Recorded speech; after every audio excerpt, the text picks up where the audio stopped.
Bonjour à toi, bienvenue cher trader. Aujourd'hui on va parler de FOMO parce que le FOMO ça fait partie du trading. Donc qu'est-ce que c'est déjà? FOMO c'est Fear of Missing Out, ça veut dire en traduction ça veut dire avoir peur tout simplement de manquer un événement marquant et justement pouvoir le trader. Le FOMO ça entraîne des frustrations. Quand on loupe un trade, ça entraîne énormément d'anxiété parce qu'on doit être tout le temps face aux écrans. Et donc moi personnellement, le FOMO, j'ai essayé de le conquérir, d'éviter d'avoir toujours peur de louper quelque chose. Et personnellement, parfois ça m'arrive de louper des événements. Et je prends sur moi. Alors c'est très difficile, je sais que moi je parle un petit peu de mon vécu, de ce qui se passe et comment je le vis en trading. Et effectivement, louper un événement, comme par exemple hier, j'ai loupé cette belle montée qu'il y a eu sur les SP500. J'ai pas réussi à trouver le point d'entrée, j'ai loupé mon point d'entrée. Et manque de bol, il n'y a pas eu de nouvelles opportunités d'entrée sur le marché. C'est parti quasiment en ligne droite au nord et du coup, voilà, j'ai loupé le coup. C'est très dur psychologiquement, il faut prendre sur soi. À plusieurs moments, je me suis dit, je vais pouvoir rentrer sur le trade et en fait, c'est des trades d'ennui.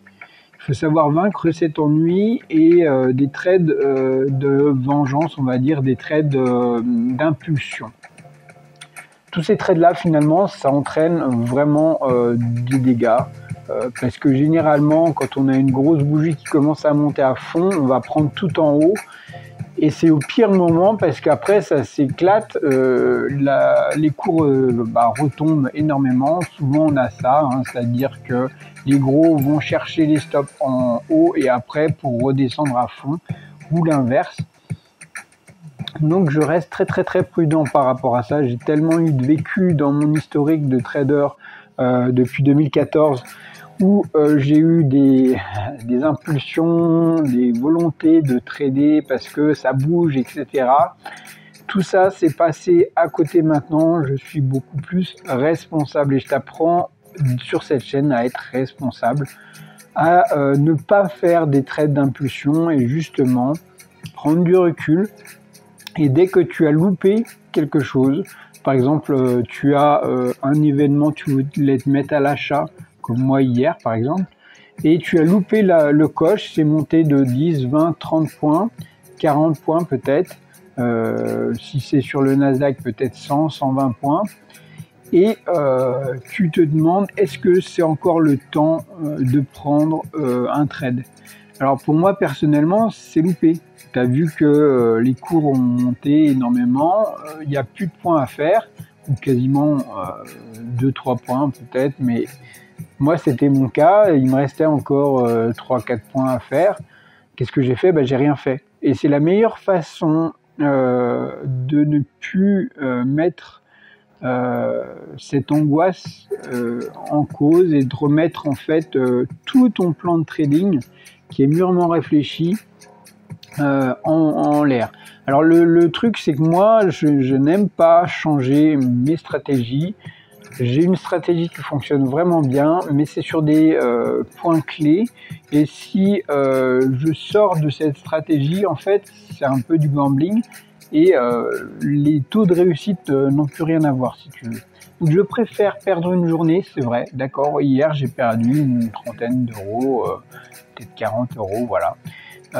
Mais tant pis, c'est pas grave, j'ai protégé mon capital, je n'ai pas mis mon capital en danger et c'est le plus important.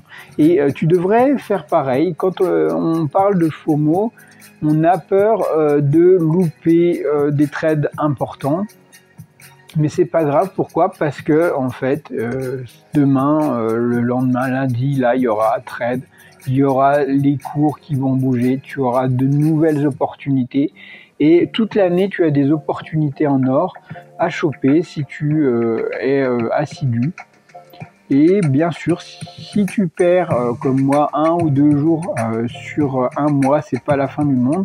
Si tu perds une dizaine de jours parce que tu n'étais pas face aux écrans, tu as dû aller voilà, une réunion ou quoi, et que tu n'as pas pu prendre le trade, c'est pas grave. Faut pas remettre en cause ta façon de trader, surtout ne pas, comment dire, t'en vouloir. Hier, bah, c'est dur à dire, hein, parce que hier, moi, je m'en voulais d'avoir loupé ce trade. Toute la soirée, j'ai rongé mon frein. Et mais il faut prendre sur soi. Et ça, c'est le plus dur. Tu apprendras peut-être ça après. Pour ceux qui débutent, bah, en général, vous vous flinguez parce que vous vous énervez, vous avez loupé le truc, donc vous voulez absolument rattraper le coup. Et au final, c'est le capital qui prend. Et voilà, on sait la suite. Mais pour ceux qui ont un petit peu plus d'expérience, eh ben, vous comprendrez que d'avoir loupé un trade, c'est certainement un signe, c'est-à-dire que bah voilà, tu l'as loupé, tu prends sur toi, tu deviens responsable de ta bêtise. Et bah voilà, être responsable, c'est aussi savoir ne pas trader. Et c'est dans ces conditions-là, c'est d'être plus responsable, d'être plus adulte. Hein, c'est un petit peu comme un enfant qui est, je vais prendre le parallèle avec un enfant qui est à la fête foraine. Il y a un tour gratuit, 2 tours, voilà. Et le petit enfant, il commence à se rouler par terre parce qu'il n'a pas ses 6 tours de manège.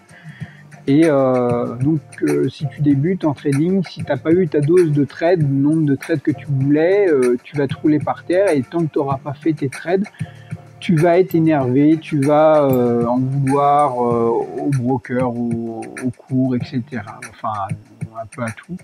Au final, si tu deviens responsable, si tu as grandi, si tu as compris que le tour de manège, c'est que 1 ou 2, et que la journée est faite et est finie, et ben à partir de ce moment-là, tu vas passer à un échelon supérieur en trading.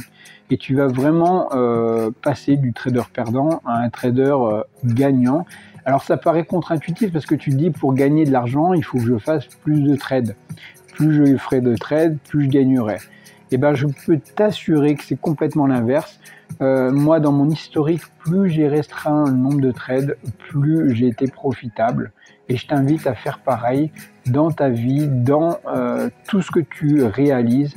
Moins c'est plus, moins c'est mieux. Et il faut savoir simplifier, aussi enlever ce qui ne fonctionne pas, et ne garder seulement les moments clés, le trade parfait à prendre. Et une fois que tu as ce trade parfait, tu le répètes chaque jour, tous les 2 jours, tous les 3 jours, en fonction de ta stratégie. Et tu verras que, bizarrement, ton taux de réussite devient beaucoup plus important. Ton taux de trade perdant devient minable, si bien que tu n'as plus en fait cette angoisse de dire, est-ce que quand je prends mes trades, je vais encore avoir la peur de perdre encore un trade?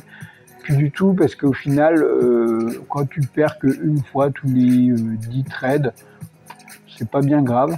Et tu n'as plus cette FOMO, cette peur de louper quelque chose. Et quand tu le loupes, tu passes au jour suivant et puis tout se passe bien. Donc voilà, c'était mon conseil par rapport au FOMO et tout ce qu'on pourrait avoir comme réaction face à des trades manqués. Sur ce, c'était Christophe. Je te souhaite un excellent week-end. N'hésite pas à t'abonner à Telegram, mon canal Telegram, où je publie régulièrement les résultats de mon trading. Et sur ce, je te souhaite à très vite un bon trading à toi. Ciao!